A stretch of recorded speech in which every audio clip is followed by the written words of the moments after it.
Hello and welcome. My social media platforms are for music and song production, preaching and awakening campaign messages. What I do on my social media is the production of songs, which you will find 3 albums have been produced so far. And those songs are basically for praise and worship to the Most High and preaching to people. Awakening campaign messages to bring back people to the true interpretation of the text. We've been lied for too long about how to go with the Word of God.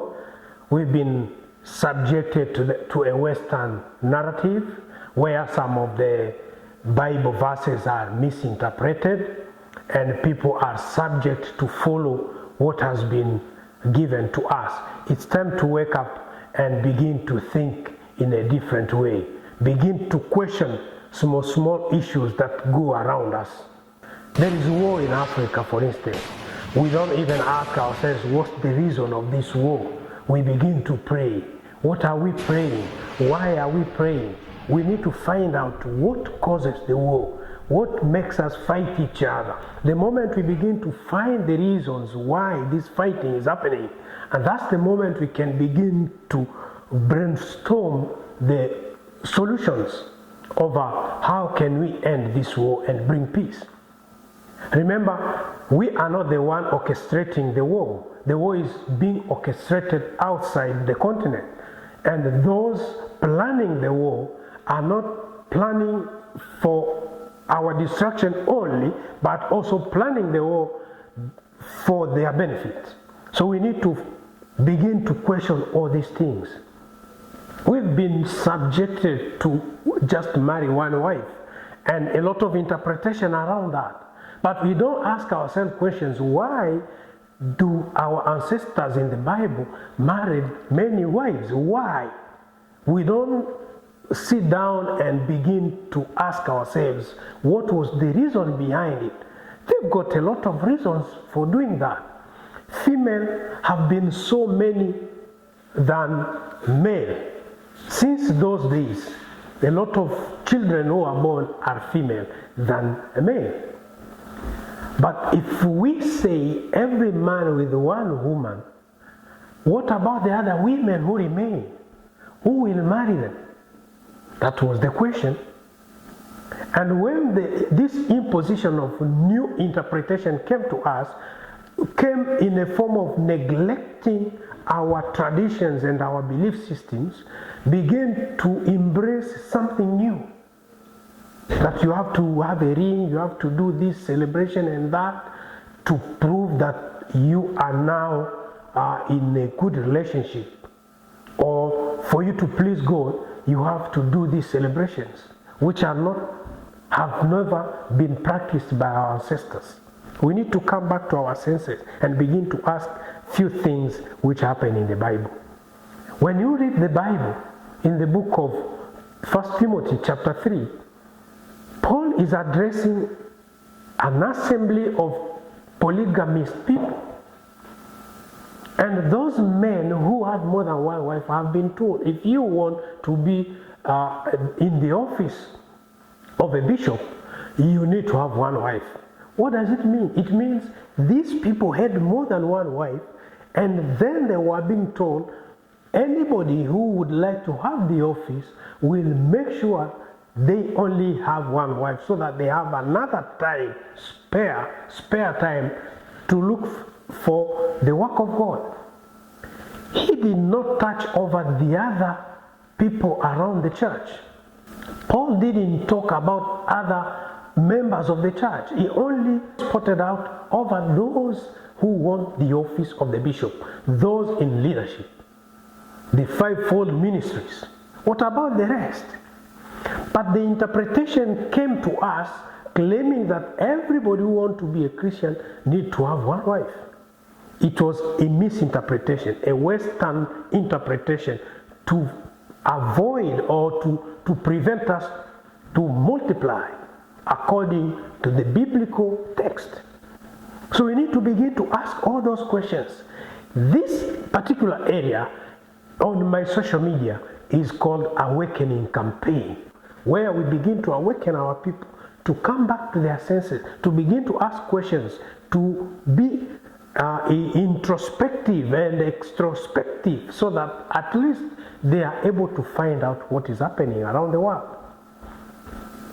So when you follow me on social media, expect me singing songs for praise and worship, but on the other hand, bringing up awakening campaign messages which are trying to bring up some of the ill interpretations and begin to align those interpretations into how they ought to be. A people without a culture is called for destruction. The only thing that Christianity did was to distract us from our culture, to make sure we don't practice culture, to begin to practice a foreign culture. That's what qualifies you to be a Christian. You only qualify to be a Christian when you are able to practice a foreign culture, when you are able to speak different languages other than your own. When you begin to practice your culture in their fullness, you don't qualify to be a Christian. So my brothers and sisters, you need to begin to question some of these practices that have been imposed on us.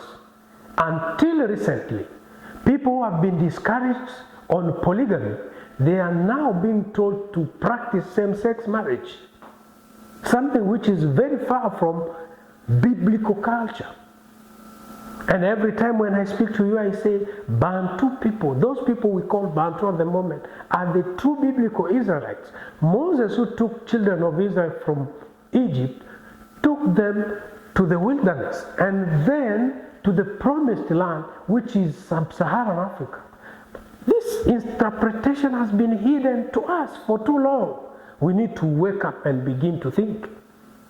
We need to wake up and begin to see how things go. It's not a hate speech.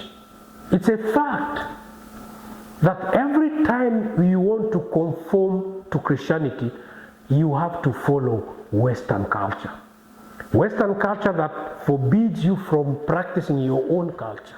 That's why you've got so many celebrations which are far from the Bible, including Christmas and Halloween. They're not biblical, but you people who attend church practice the same cultural Western practices which have been brought to the church. Same-sex marriage is also brought to the church, where all those kind of celebrations are being done in the church.